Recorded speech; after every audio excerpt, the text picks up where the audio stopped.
जय श्री राम, हर हर महादेव। इस वीडियो में हम बात करेंगे श्री श्याम सुंदर के माता पिता वासुदेव जी व देवकी जी के कष्टों के बारे में। उन्हें किस कर्म का फल जेल में रहकर भोगना पड़ा था, उन्होंने अपने पूर्व जन्म में कौन से ऐसे कर्म किए थे जिसके कारण पूरे 14 वर्षों तक पुत्र योग सहना पड़ा था, अपने भाई के यहाँ जेल में बिताना पड़ा। श्रीमद् देवी भागवत महापुराण के अनुसार एक बार राजा परीक्षित के पुत्र जनमेजय ने सत्यवती पुत्र महर्षि व्यास जी से पूछे, हे प्रभु, वासुदेव तथा देवकी मैया ने ऐसे कौन से कर्म अपने पूर्वजन्म में किए थे, उनके यहाँ परमात्मा भगवान श्री श्याम सुंदर का जन्म हुआ तथा वे कंस के यहाँ कारागार में क्यों बंद हुए। वासुदेव जी ने अपनी पत्नी देवकी जी के साथ ऐसे कौन से अपराध किए थे जिससे कंस ने उनके 6 पुत्रों का वध कर दिया तथा त्रिभुवन के सर्वसमर्थ स्वामी देवकी मैया के गर्भ में रहते हुए भी अपने माता पिता को मुक्त क्यों नहीं कर पाए। प्रभु, ये सारी कथा हमें संक्षेप में बताने की कृपा करें। तब व्यास जी बोले, इस विषय में क्या कहा जाए। कर्मों की गति बड़ी गहन होती है। कर्म की गति जानने में देवता भी समर्थ नहीं, मानव की तो बातें ही क्या। जब इस त्रिगुणात्मक ब्रह्मांड का आविर्भाव हुआ, उसी समय से कर्म के द्वारा सभी की उत्पत्ति होती आ रही है। समस्त जीव कर्म रूपी बीज से उत्पन्न होते हैं। तत्वों के ज्ञाता विद्वानों ने 3 प्रकार के कर्म बताए हैं, संचित, प्रारब्ध तथा वर्तमान। कर्मों का त्रैविध्य इस शरीर में अवश्य विद्यमान रहता है। काल के पास में बंधे हुए समस्त जीवों को अपने द्वारा किए गए शुभ व अशुभ कर्मों का फल निश्चित रूप से भोगना ही पड़ता है। प्रत्येक जीव का प्रारब्ध निश्चित रूप से विधि के द्वारा ही निर्मित है। विधाता ने जो रच दिया है वह अवश्य होता है। जन्म, मृत्यु, बुढ़ापा, रोग, दुख अथवा सुख जो सुनिश्चित है वह उसी रूप में अवश्य ही प्राप्त होता है। इसके विपरीत दूसरा सिद्धांत ही नहीं है। पूर्व जन्म में किए गए वैर तथा प्रेम के कारण ही ये समस्त विकार हमारे शरीर के अंदर सदा विद्यमान रहते हैं। स्वयंभू मनवंतर में जब माता देवकी का पहला जन्म हुआ, उस समय उनका नाम प्रश्नि था तथा वासुदेव सुतपा नामक प्रजापति थे।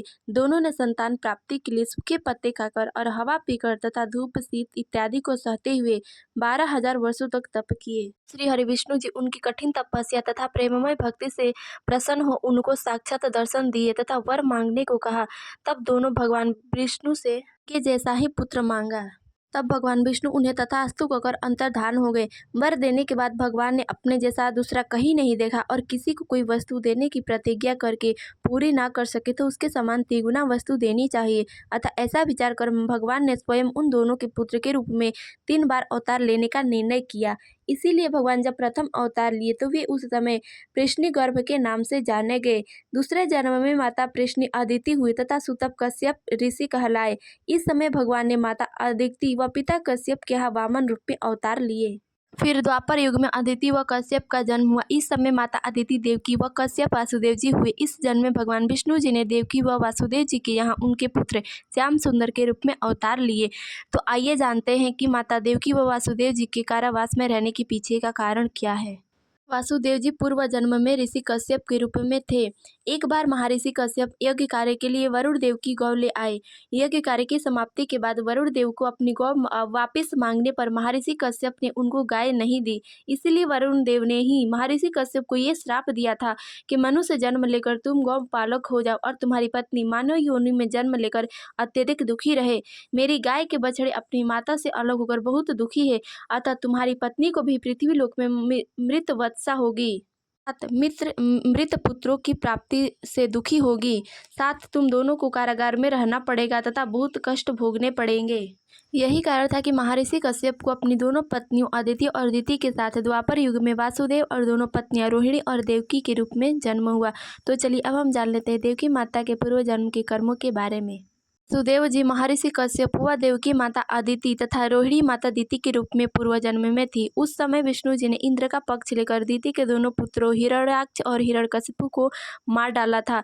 तब इंद्र जैसा ओजस्वी पुत्र पाने की इच्छा मन में जाहिर हुई और वह अपने पति से इस विषय में बोली। तब विचार कर महर्षि कश्यप पुंस व्रत के बारे में बताई। इस प्रकार के नियम का पालन करते हुए जब दिति देवी के गर्भकाल पूर्ण होने को आया तो दिति की अत्यंत दिव्य अंगों को देख अदिति को बड़ा दुख हुआ। तब देवी अदिति ने इंद्र के प्रति भय की आशंका से इंद्र को अदिति का गर्भ नष्ट करने की आज्ञा दे दी। एक बार अदिति को सोता हुआ जान छल से इंद्र अपनी माया के बल से वह अदिति के गर्भ के बच्चे को 7 टुकड़े कर डाले तथा उन 7 तेजस्वी कुमारों को 7-7 टुकड़े कर दिए तथा वे 49 टुकड़े 49 कुमारों में होकर रोने लगे।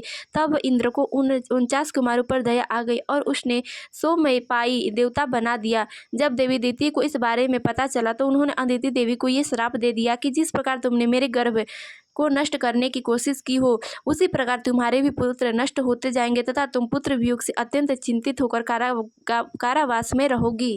यही कारण था कि माता देवकी को अपने पुत्र से 14 वर्षों तक वियोग सहना पड़ा तथा उनके पुत्रों की मृत्यु हुई। यही कारण था कि माता देवकी को इस जन्म में इतना कष्ट भोगना पड़ा। तो इस वीडियो में बस इतना ही, मिलते हैं अगले वीडियो में, तब तक के लिए जय श्री राम, हर हर महादेव।